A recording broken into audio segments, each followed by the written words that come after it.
9.2절은 매개변수 곡선에 대한 미분 적분입니다. 미분 적분이라는 건 우리가 미분을 하는 이유는 접선의 기울기를 구하는 거죠, 보통은. 그죠? 변화율, 이런 걸 구하는 겁니다.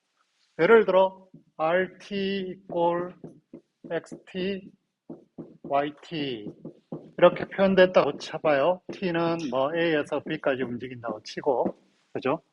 보통은 이렇게 X equal XT, Y equal YT 이렇게 표현하기도 합니다. 예를 들어 아까 했던 원, 반경이 1인 원은 X equal 코사인 T, Y equal 사인 T 이렇게 나타내기도 하겠죠. 그죠? 이렇게 얘를 머릿속에 생각하면서 한다고 생각을 해주죠. 그러면 이제 dx, dy 기울기를 구하고 싶어요. dx, dy 순서가 바뀌었네요. dy, dx 기울기를 구하는데 이 기울기는 뭐의 극한이냐면 y의 변화량, x의 변화량분의 y의 변화량이죠. 근데 얘가 t에 관한 함수가 나타나니까 얘를 그냥 구하기가 어렵잖아요. 그죠? 그래서 어떻게 하냐? 얘 델타 t를 나눕니다. 델타 y, 델타 t. 델타 x, 델타 t. 그쵸? 이렇게 하면 이제 델타 t를 0으로 보내면 얘가 어디로 가죠? dx, dt, dy, dt가 되는 거죠. 그러면 얘가 뭐가 돼요? 얘가 dy, dt, dy, dx를 구한 게 됩니다. 얘를 요 케이스에 우리가 dy, dx를 한번 구해볼까요? 그러면 dy, dt를 해야 돼요. 그러면 코사인 t, dx, dt를 해야 돼요. 마이너스 사인 t. 얘가 기울기입니다.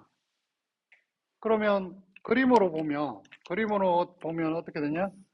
반경이 1인 원을 이렇게 굴고 있잖아요. 그죠?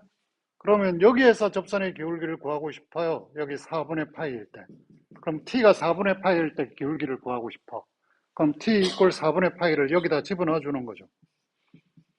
4분의 파이를 집어넣으면 얘가 루트 2분의 1, 얘가 루트 2분의 1. 그럼 뭐가 됩니까? 마이너스 1 되죠. 직관적으로 여기에 접선의 기울기가 마이너스 1이죠. 그죠? 네, 그렇게 구할 수 있습니다. 네, 그렇게 됐고요. 그러면 두 번 미분한 건 어떻게 구하느냐? 두 번 미분을 한번 구해볼게요. 두 번 미분은 우리가 dy를 x로 두 번 미분하는 거죠. 그러면 한 번 미분을 한 것을 다시 x로 미분하면 되잖아요. 그죠? 근데 여기를 이렇게 생각하는 거예요. 얘는 이미 t에 관한 함수로 구해져 있어. 이것처럼. 그죠? t에 관한 함수로 구해져 있어. 그럼 다시 구하는 걸 여기를 양변에 dt로 다시 미분하면 된다 이거죠. 그렇죠? 그러면 이 부분을 다시 t로 미분하고 dx, dt를 계산한 다음에 나눠주면 구할 수 있다. 두 번 미분도. 그 다음에 미분에 대한 또 다른 건 뭐냐면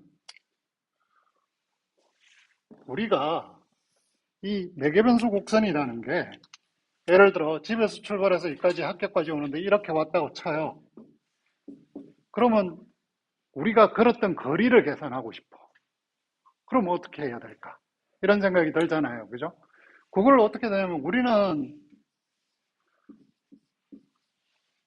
곡선의 길이 할 때 인테그랄 ds라고 외우라고 했죠. 그죠?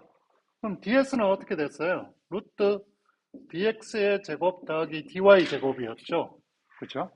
y가 f에 관한 함수였으면 dx를 빼서 계산하고 x가 y에 관한 함수면 dy를 빼서 계산하라 그랬잖아요. 근데 여기는 x 이꼴 xt고 y 이꼴 yt잖아요. 둘 다 t에 관한 함수잖아.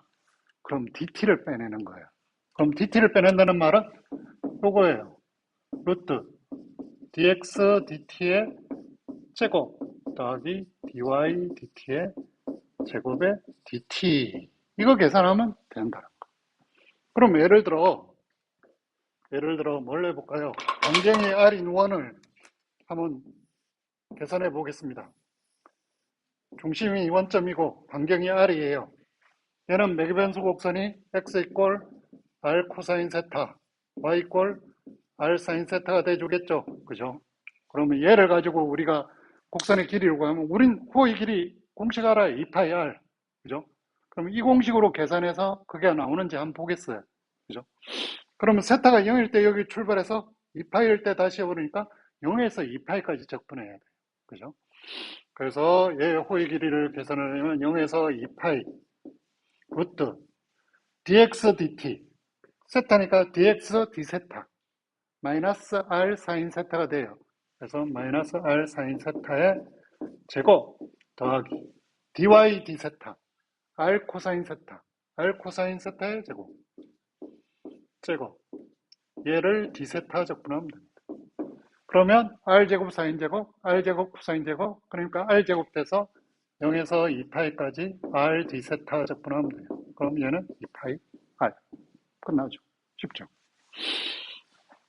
그 다음에 적분 같은 경우는 어떤 경우를 생각하느냐면 예를 들어 사이클로이드 볼까요? 여기에서 출발해서 여기까지 오죠. 그럼 요거 넓이 구하고 싶어. 이런 경우. 그죠? 그러면 아까 봤죠? x는 r의 세타 마이너스 사인 세타였나요? 사인 세타. 틀렸을 수도 있습니다. r의 1 마이너스 코사인 세타. xy가 이걸로 표시되죠. 그죠? 근데 우리가 요거의 적분은 얘가 세타가 0일 때 출발해서 세타가 2파이까지니까요. 자, 요거의 적분은 우리가 y라는 함수로 표현된다고 하면 y dx 하면 돼요. 맞죠? y dx니까 얘를 어떻게 적분한다? y는 이거니까 이거 그대로 넣어요. 1 마이너스 코사인 세타. dx는 요거 dx 하면 되잖아. dx는 미분하면 r에 1 마이너스 코사인 세타가 되네. 그리고 d세타. 그래서 r에 1 마이너스 코사인 세타 d세타. 세타는 어디에서? 0에서 2파이까지. 이거 적분하면 되는 거야. 그러면 r 제곱은 나가고 0에서 2파이까지 1 마이너스 코사인 세타의 제곱의 d세타. 이거 적분하면 돼요. 이 적분은 요거 제곱하면 1 빼기 2 코사인 세타 더하기 코사인 제곱 세타죠. 1하고 코사인 세타는 19, 코사인 제곱은 반각의 공식 써서 적분하면 끝. 끝났습니다.